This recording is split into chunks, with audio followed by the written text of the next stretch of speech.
revisiting the Zip share price, and this was a request from one of my viewers.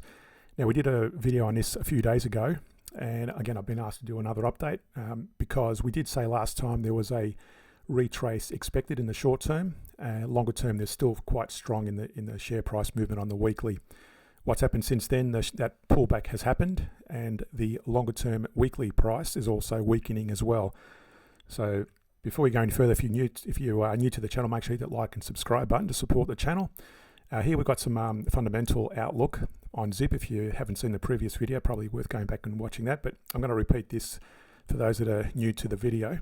So basically, a strong share performance has seen one of the best performing ASX 300 stocks in 2024, driven by revenue growth and positive market sentiment.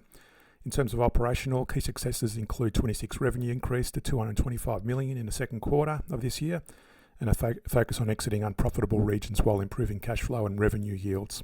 Still, challenges remain despite operational improvements. Macroeconomic headwinds, including weaker consumer spending and regulatory pressures, pose risks to growth and profitability. In terms of profitability for the outlook, analysts expect Zip to achieve positive EBIT by the first half of, this is probably first half of 25 actually, but project net profitability only by first half of 26, highlighting its long-term recovery trajectory. Valuation and risk: with the current share price exceeding recent analyst price targets, concerns remain about overvaluation relative to its fundamentals. So let's get stuck into the charts and talk about more about what's happened so far. So I'm going to repeat what we look at always. If you're new to the channel, we always look at the longer term trends, and we start off with the monthly, the weekly, and the daily. So even though you're trading on the daily, we also look at the higher time frames. So here we've got the monthly, and down here we've got the CCI, the Commodity Channel Index. It's not showing for the monthly, but I'll explain the weekly and the daily in a minute. We also got these moving averages on the price chart. Now, as you can see, it's quite strongly above those moving averages, giving us a nice bullish signal. But notice as well on a Fibonacci on the monthly, it's actually rebounded and hit that 23% Fibonacci retracement level. It's actually pulling back from that level at the moment. Now, in terms of these indicators, they're also in the description below should you wish to view that video separately. Now, in terms of the weekly, we did have this key resistance up here, and I've got it on the daily. It's not showing on the weekly, but on the daily, we did expect this to pull back. Now, notice here on the CCI, it's actually moved into this moving average range. Now, that's a weakening sign, which means if you're looking at buying it, I would avoid buying it until we see this break higher than that on the weekly, as well as the daily, but I'll talk about the daily in a second. So as soon as it enters that moving average range, we avoid going long. So at the moment, it's a bit of a downturn. How far it's going to go, we're not too sure. In terms of the daily, this gives us a better picture here. You can see there we did have this bearish divergence, and it hit this resistance as we indicated last time at 352, almost 353. Gave us a double top up there, and since then it's actually fallen and broken through this moving average range on the price chart. But also notice especially this declining CCI highs. So the lower highs on the CCI versus higher highs on the price gives us a bearish divergence, and that is still dropping on the daily. So no sign yet of a pullback. Now, if we drew a Fibonacci, we'll take it from that high down to that significant low.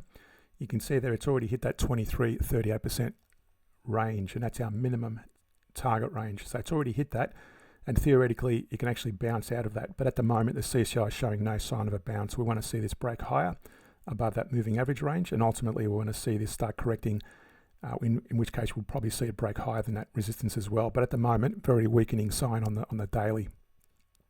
Now, if we go to the intraday, we always look at the intraday as well, even though you might be trading on the daily. So again, if you're trading on the daily to buy it, you wouldn't be buying it yet. We also look at the daily. Now, what we had back here, I've kept this from the last video, we had a bearish divergence, lower highs on the CCI versus higher highs on the price.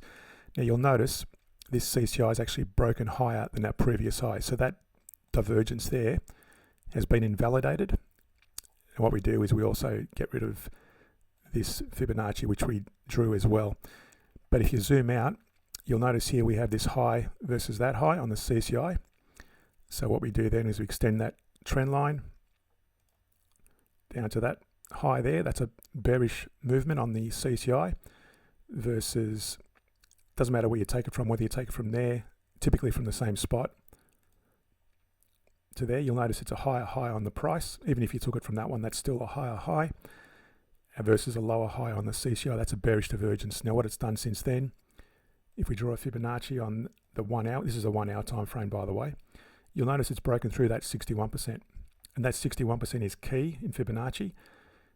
It could well fall a lot further. Now we've got a bit of a bounce at the moment on the hourly, but this could fall a lot further. So at the moment, all signs are leading to a bearish movement on the hourly and the daily.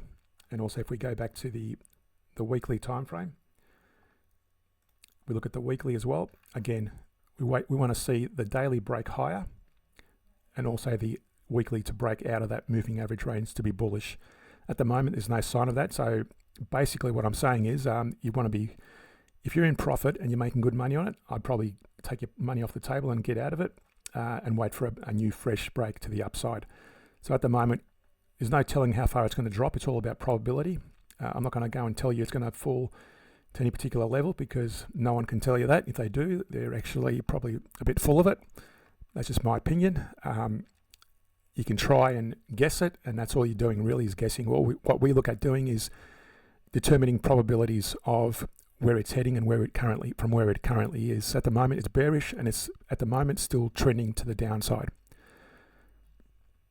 To support the channel more, hit that like and subscribe button and share the video.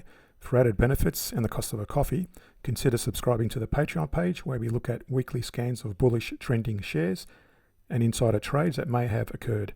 Thanks again and see you in the next video.